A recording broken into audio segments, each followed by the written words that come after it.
ஸ்ரீ சங்கரா TV நேயர்களுக்கு வணக்கம். சுபதினம் நிகழ்ச்சியில் அனைவரையும் சந்திக்கிறதுல மிகவும் மகிழ்ச்சி. இன்னைக்கு மார்ச் மாதம் 7ஆம் தேதி சனிக்கிழமை.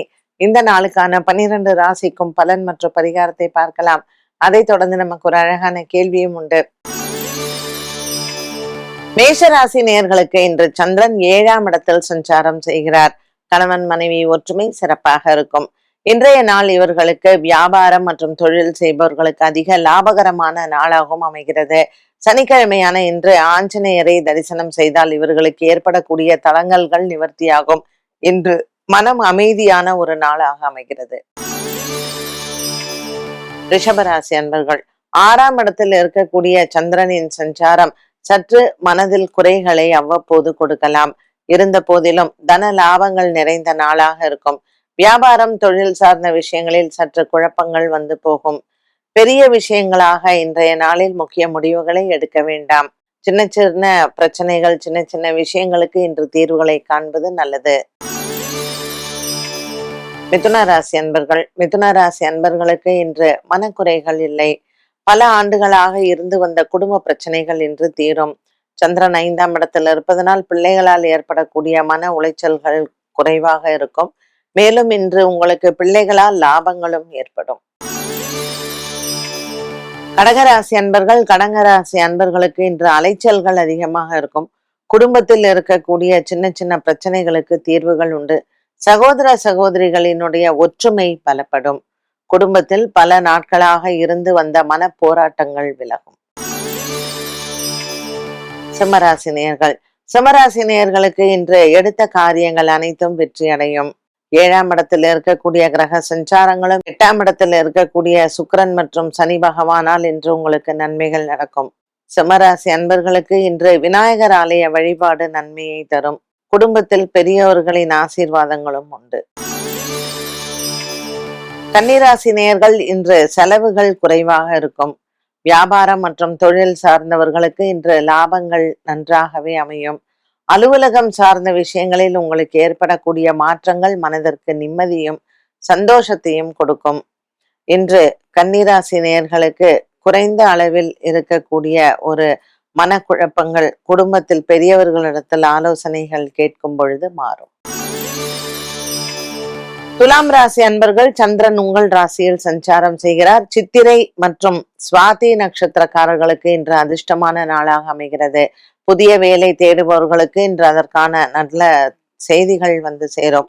துலாம் ராசி அன்பர்களுக்கு மனக்குறைகள் இல்லை.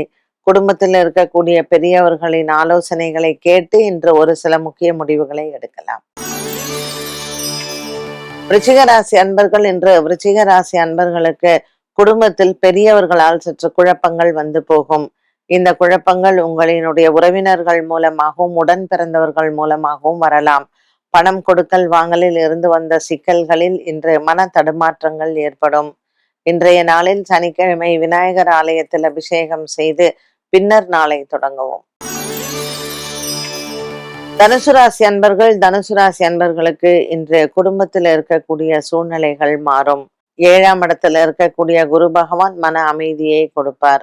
4ஆம் இடத்தில் இருக்கக்கூடிய சனி மற்றும் சுக்கிரனினால் இன்று தனுசு ராசி அன்பர்களுக்கு உடன் பிறந்தவர்களால் பிரச்சனைகள் வந்து போகும். மகர ராசி அன்பர்கள், இன்று ஒரு சிலருக்கு தொலைந்த பொருட்கள் மீண்டும் கிடைக்கும். மகர ராசி அன்பர்களுக்கு மனக்குறைகள் இல்லை. 10ஆம் இடத்தில் சந்திரன் இருப்பதனால் வேலை விஷயத்தில் சற்று அலைச்சல்கள் இருக்கலாம். பெரிய அளவுக்கு எந்த விதமான ஒரு மன சஞ்சலமோ அல்லது பிரச்சனைகளோ இல்லை. கும்பராசி அன்பர்கள், கும்பராசி அன்பர்களுக்கு இன்று வியாபாரம் மற்றும் தொழில் சார்ந்த விஷயங்களில் புதிய மாற்றங்கள் ஏற்படும். பிள்ளைகளால் மன நிறைவு உண்டு. இன்று உங்களுக்கு வியாபாரத்தில் நல்ல லாபங்கள் கிடைக்கும். பாக்கியத்தில் இருக்கக்கூடிய சந்திர பகவான் உங்களுக்கு மனதிற்கு ஆறுதலை தருவார். சனிக்கிழமையான இன்று பெருமாள் ஆலய வழிபாடு சிறந்தது. மீனராசி அன்பர்கள், மீனராசி அன்பர்களுக்கு இன்று சந்திராஷ்டம தினமாக இருக்கும். இன்று தயிர் சாதம் அன்னதானம் செய்வது உங்களுக்கு விசேஷம். பூரட்டாதி உத்திரட்டாதி நட்சத்திரக்காரர்களுக்கு இன்று சந்திராஷ்டம தினமாக இருப்பதனால் இந்த நாளில் நீங்கள் தயிர் சாதம் அன்னதானம் செய்தால் மனதில் இருக்கக்கூடிய குழப்பங்கள் குறையும். இன்று வியாபாரம் மற்றும் தொழில் சார்ந்த விஷயங்களில் சற்று லாபங்கள் குறைவாகவே இருந்தாலும் மனதிற்கு நல்ல ஒரு அமைதி கிடைக்கும். 12 ராசிகளுக்கும் உண்டான பலன் மற்றும் பரிகாரத்தை பார்த்தோம். இந்த நாளுக்கான கேள்வியை பார்க்கலாம். சித்ரா நட்சத்திரத்தில் பிறந்தவர்கள் எந்த ஆலயத்தில் எந்த நாட்களில் வணங்க வேண்டும்? சித்ரா நட்சத்திரக்காரர்களுக்கு இன்னைக்கு பாருங்க, சந்திரனும் இன்னைக்கு வந்து துலாம் ராசியில சித்ரா நட்சத்திரத்துல சஞ்சாரம் செய்கிறார்.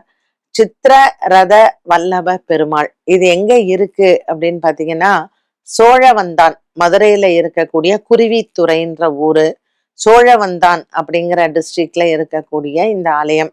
இங்க என்ன ஒரு சிறப்பு அப்படின்னு கேட்டீங்கன்னா, இது வந்து சந்தன மரத்தால் ஆன பெருமாள். இங்க மூலவர் வந்து சந்தன மரத்தால் ஆனவர். ஸ்ரீதேவி பூதேவி நாச்சியாரோட இருக்கக்கூடிய ஒரு திருக்கோலம். இங்க வந்து சக்கரத்தாழ்வார் ரொம்ப விசேஷம். இந்த சக்கரத்தாழ்வார் வந்து சுயம்பு. ஆனால் இங்க குரு பகவான் இருக்கிறார். இந்த சித்ரா நட்சத்திரத்துல, அதாவது சித்திர மாசத்துல, சித்ரா நட்சத்திரத்துல, அப்ப சித்ரா பௌர்ணமி அன்று பெருமாள் வந்து இந்த சந்தன தேர்ல அவர் வந்து காட்சி கொடுத்தாராம். அதனால இங்க சித்ரா நட்சத்திரக்காரர்களுக்கு ரொம்ப விசேஷமாக சொல்லப்பட்டிருக்கிறது. நவகிரகத்தில் இருக்கக்கூடிய குரு பகவான் தன்னுடைய மகன் கசன் அப்படிங்கிறவரை இந்த இடத்துலதான் தபஸ் பண்ணி அவர் வந்து மீட்டு கொண்டு வந்தார் மகாவிஷ்ணு.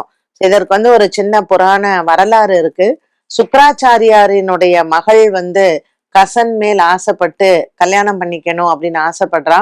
ஆனா அங்க இருக்கக்கூடிய அசுரர்கள் வந்து கசன் வந்து வெளியில வந்துட்டா நமக்கு வந்து அவர் மந்திரத்தை கத்துன்ட்டாரு, சோ நமக்கு வந்து அது சேஃப்டி இல்லை அப்படின்னு விஷத்தை கலந்து சுக்கராச்சாரியாருக்கு கொடுத்துடுறாங்க. சோ இந்த கசன் வந்து சுக்கராச்சாரியாரினுடைய வயிற்றுல போயிட்டாரு.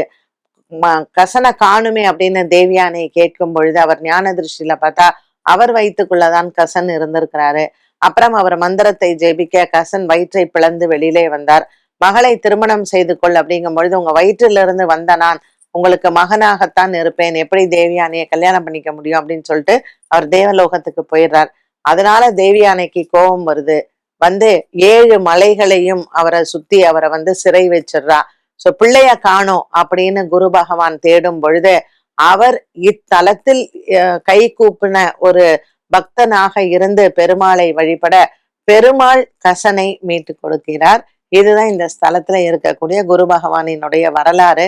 சோ கண்டிப்பா இது ஒரு வித்தியாசமான கோவில். ஏன்னா பெருமாள் ஆலயத்தில் ஒரு நவகிரகத்தில் இருக்கக்கூடிய குரு இருக்கு அப்படின்னா உலகத்திலேயே இந்த ஆலயம் மட்டும்தான். சோ மதுரைக்கு போனீங்கன்னா கண்டிப்பா சோழவந்தானில் இருக்கக்கூடிய குருவித்துறையில சந்தன மரத்தால் ஆன சித்ரா ரத வல்லப பெருமாளை போய் சேவிங்க. சித்ரா நட்சத்திர தன்னைக்கு, சித்ரா பௌர்ணமி அன்னைக்கு போனீங்கன்னா இன்னும் விசேஷம். என்ன நேயர்களே, இன்றைய சுபதினம் நிகழ்ச்சி அனைவருக்குமே பயனுள்ளதாக அமைந்திருக்கும். மீண்டும் சந்திக்கும் வரை நன்றி, வணக்கம்.